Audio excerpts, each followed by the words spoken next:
Di situ menanyakan, bilang apakah dosa wartawan ya, atau orang yang menyampaikan informasi yang informasi itu ya tadi ya dalam rangka itu ya tadi tabayyun dan lain sebagainya, itu apakah berdosa dan karena informasi yang disampaikan adalah buruk seperti itu.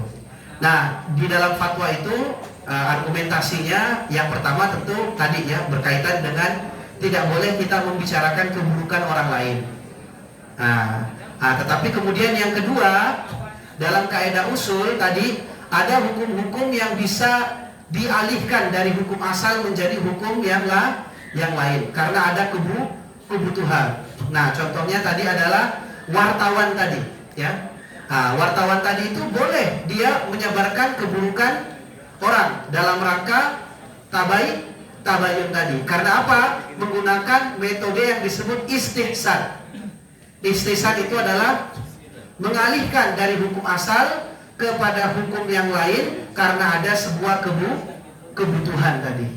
Nah, hanya saja memang Bapak Ibu sekalian, dalam persoalan ini kita tetap harus menjaga syurutunnya, ya, syarat-syaratnya.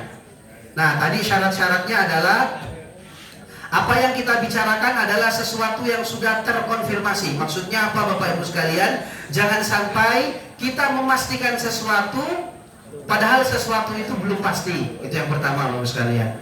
Kemudian yang kedua, yang kita bicarakan itu tidak boleh dilebih-lebihkan. Nah, itu Bapak Ibu sekalian ya. Jadi kalau yang kita bicarakan fokus kepada madarul masalah, pokok permasalahannya, maka itu diperbolehkan. Tetapi kalau sudah menyangkut kepada kita, sangkut pada aib ini, sangkut pada aib itu, sangkut pada aib ini, sangkut pada aib itu, maka itu tentu tidak dibenarkan. Nah, kemudian yang ketiga, tentu adalah punya hadfun yang baik, punya tujuan yang baik. Ya, betul Ustaz. Ya, tadi di dalam ilmu hadis itu ada yang disebut kita boleh ghibatur ruwa di situ disebut, di sini ada satu lagi sebenarnya tidak tersebutkan, ghibatur ruwati wa syuhudil waqi'ah. Kita boleh menyebutkan keburukan periwayat ya, dan juga keburukan saksi terhadap sebuah peristiwa.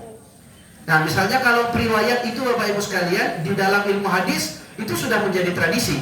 Misalnya kalau ada seorang periwayat yang dia buruk, misalnya siapa periwayat ini? Huwa kadzabun. Dia itu pendusta. Bahkan lebih dari itu, huwa dajjalun. Dia dajjal. Ilaihi al-muntaha fit takdzib. Dia itu puncak dari kedustaan. Itu bisa Bapak Ibu sekalian. Tetapi dalam rangka apa? Dalam rangka kita tujuannya adalah orang biar tahu bahwa informasi yang dia sampaikan itu tidak mungkin benar karena dia adalah seorang pendusta.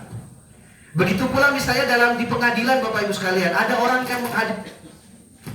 Nah, qadarullah, saksi itu ternyata orang yang punya kebiasaan buruk, salah satunya adalah pemabuk.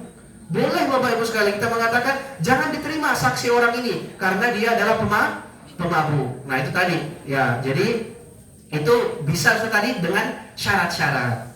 Syarat-syaratnya tidak boleh berlebihan dan kita tidak boleh memastikan sesuatu ya padahal belum pasti, nanti jatuhnya adalah ifkun Bapak Ibu sekalian, hanya menyebar desas-desus gitu.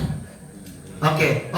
Kalau yang mendoakan ya memang ada dalilnya Bapak Ibu sekalian. Dalilnya itu doa yang tidak salah satu doa yang terijabahi, yang mustajab adalah doa orang yang dizolimi yang mendoakan orang yang menzoliminya.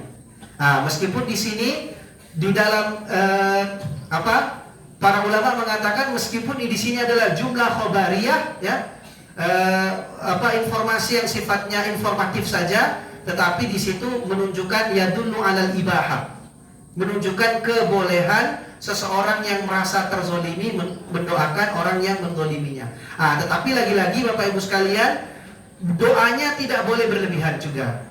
Ya itu maksudnya menggunakan misalnya begini, ya Allah, kita tidak boleh bingung misalnya, ya Allah jangan kasih hidayah orang ini.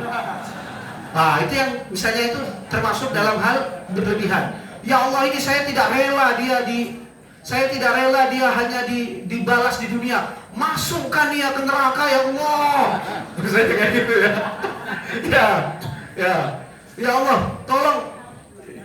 Nah, itu sekali itu yang salah satunya doa-doa yang tidak diperbolehkan. Nah, jadi kalau doa kali ya Allah, balaslah kezalimannya atau berikan saya yang setimpal dengannya, seperti itu sekalian itu.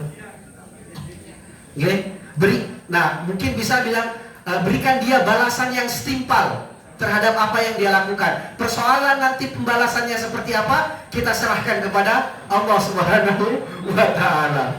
Jangan tidak bilang saya, ya Allah balaslah dia setimpal. Salah satunya kalau bisa ditabrak truk dan jangan dong sekalian ya. Ya itu Allah bisa wakil. Hampir kayaknya waktu sudah habis ini aduh. Jangan ditambah lagi, sudah keringat itu saya.